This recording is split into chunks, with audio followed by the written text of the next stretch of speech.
Hey, wij zijn Janneke en Leonie en vandaag mogen we achter de schermen bij Wereldtuinen Mondoverde. Daar hoort natuurlijk ook weer een leuke challenge bij en Janneke, we zijn de intro aan het nemen. Kijk.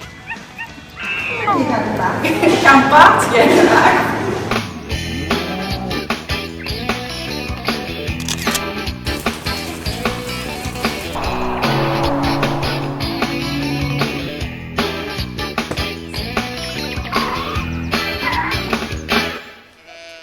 We staan bij Klaas van Honing, eigenaar van Mondoverde. Heeft ons helemaal in kostuum gehesen, zodat wij achter de schermen mee mogen vandaag. En we staan bij wie staan we eigenlijk? We staan bij Amir, onze mannetjesleeuw. Onze vrouwtjesleeuw zit nog binnen met de welpen. Die zullen we aan zo even gaan bekijken samen. We hopen met de Pinkster of misschien iets erna dat ze buiten komen, dat we ze aan het publiek kunnen laten zien. Ja, want er zijn dus 2 babywelpjes geboren pas geleden. Wij mogen ze al gaan kijken en jullie vanaf Pinksteren. Zullen we daar naartoe gaan? Dat doen we. Kijk. Gaan we nu mooi op weg naar de leeuwen, de witte leeuwen. Hebben we 2 jonge welpen bij. Als we binnen zijn, mooi rustig blijven. Mooi aan de kant blijven staan en dan zullen we eens kijken hoe ze zich presenteren. Oké. En wanneer zijn ze geboren? Dat zal nu een week of 3 ongeveer terug wezen. Oké. Dus, Hoe heten ze? ze hebben nog geen naam, maar we weten nog niet wat het is. Ah, oké. Ja, dus dat is nog een verrassing voor ons ook. Dat is flink afgesnoten. Ja.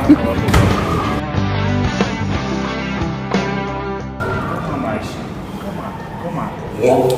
Kom maar, meisje. Ja, goed zo. Safi is een vrouwtje, ik dacht een jaar of 6 oud. Heeft al eerder welpen gehad. En het is eigenlijk een hele goede moeder. Ze is ook heel lief. Ze is ook goed aan ons gewend. Dan kom ik bijna elke dag even hier binnen. Zodat ik ook heel vertrouwd met haar ben. Kom op, Leo.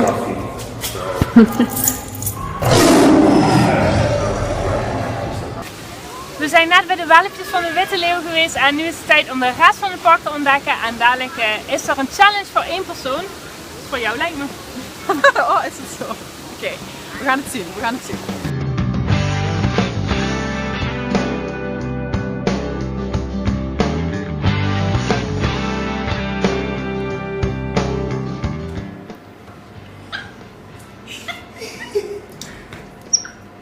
Ja, ik vind jou ook heel lief.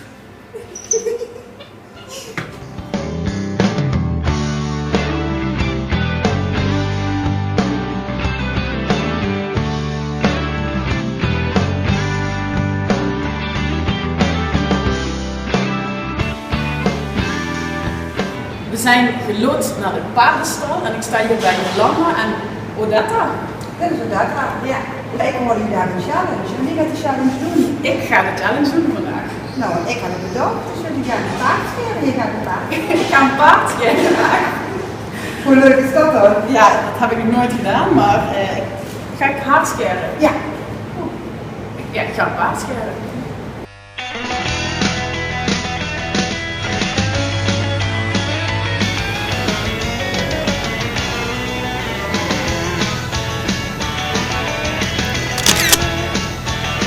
Het is leuk, maar dit is natuurlijk een grotere uitdaging. Kijk wat ik heb gedaan. De dag achter de schermen bij Mondoverde zit er bijna op. Janneke heeft de challenge behaald, het paardenskaal. En wil je meer weten over Mondoverde, dan neem een kijkje op de blog. En die vind je hier. Doei!